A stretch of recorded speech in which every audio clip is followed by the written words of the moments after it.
உங்கள்ல எத்தனை பேருக்கு தெரியும்?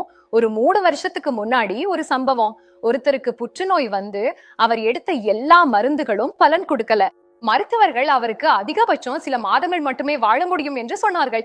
அதனால் அவர் தன் இறுதிக்கால ஏற்பாடுகளை தொடங்கிவிட்டார். அவருக்கு வாழும் நம்பிக்கை எதுவும் இல்லாததால் தன் இறுதிக்கால நிகழ்வுகளை மிக நுணுக்கமா திட்டமிட விரும்பினார். பிறகு அவர் ஒரு ஆயுர்வேத நிலையத்துக்கு சென்றார். அங்கே அவருக்கு பஞ்சகவ்யம் கொடுத்தார்கள். அவர் சொன்னதாவது, அதில் சுவை என்று எதுவும் அவருக்கு உணர முடியவில்லை. அவருக்கு புற்றுநோய் எவ்வளவு கடுமையாக இருந்தது என்பதற்கான எடுத்துக்காட்டு இதுதான். நான் என்ன சாப்பிடுகிறேன் என்பதே எனக்கு தெரியவில்லை. எனக்கு வேறு எந்த விருப்பமும் இல்லாததால் தொடர்ந்து அதை எடுத்துக்கிட்டே இருந்தேன். அவர் உண்மையில அந்த புற்றுநோயிலிருந்து குணமடைந்தார். நீங்க பார்க்கலாம், how a cow saved my life என்ற ஒரு புத்தகம் இருக்கிறது. சில அதற்கு ஏறக்குறைய அப்படிதான் பெல்லர். புனித புற்றுநோய், ஒரு பசு என் உயிரை காப்பாற்றியது எப்படி? அமேசான்ல how a cow saved my life என்று தேடினால் அவருடைய புத்தகம் கிடைத்துவிடும். இது மிகவும் உண்மையான நிஜமான கதை.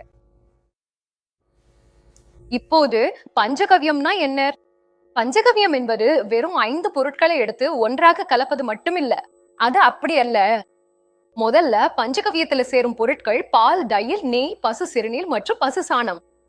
இப்போது மகாதேவன் பஞ்சகவ்யம் தயாரிப்பதற்கான முழு முறையையும் கொடுத்துள்ளார் இல்லையா? அவர் எல்லா மந்திரங்களையும் எத்தனை முறை அந்த மந்திரத்தை ஜபிக்க வேண்டும் என்பதையும் கூறியுள்ளார். நீங்க அந்த 5ஐயும் தனித்தனி பாத்திரங்கள்ல வைக்க வேண்டும். எந்த பாத்திரங்களை பயன்படுத்த வேண்டும் என்பதையும் எல்லாவற்றையும் அவர் கூறியுள்ளார்.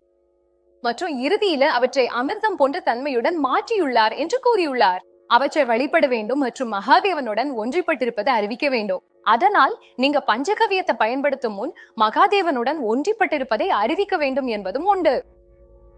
ஆகவே இந்த பஞ்சகவ்யம் ஆகமங்கள்ல பல பல பல பல முறை குறிப்பிடப்பட்டுள்ளது. உங்கள் தெய்வத்தை நிறுவ போகும் இடத்தை தூய்மைப்படுத்துவதிலிருந்து உங்கள் வீட்டை தூய்மைப்படுத்துவதற்கு அல்லது ஏதாவது பூஜை அல்லது அனுஷ்டானத்தில் பயன்படுத்துவதற்கு என எல்லாவற்றிற்கும் பயன்படுத்தப்படுகிறது. எங்கும் பஞ்சகவ்யம் பயன்படுத்தப்படுகிறது. இதுதான் பஞ்சகவ்யத்தின் முக்கியத்துவம். மேலும் அதை எப்படி தயாரிக்க வேண்டும் என்பதும் உண்மையில் கூறப்பட்டுள்ளது. இப்போது இந்த முறையை மக்கள் இன்னும் பயன்படுத்துகிறார்களா என எனக்கு தெரியவில்லை. ஆனால் வெறும் அந்த பொருட்களை கலந்து பயன்படுத்தினால் கூட உங்களுக்கு எவ்வளவு நன்மை கிடைக்கிறது என்பதை நீங்கள் நினைத்து பாருங்கள். அதே நேரத்தில் அந்த முறையை முற்றிலும் பின்பற்றி தயாரித்தால் உங்களுக்கு கிடைக்கும் நன்மை எவ்வளவு அதிகம் இருக்கும் என்று ஊகிக்கலாம்.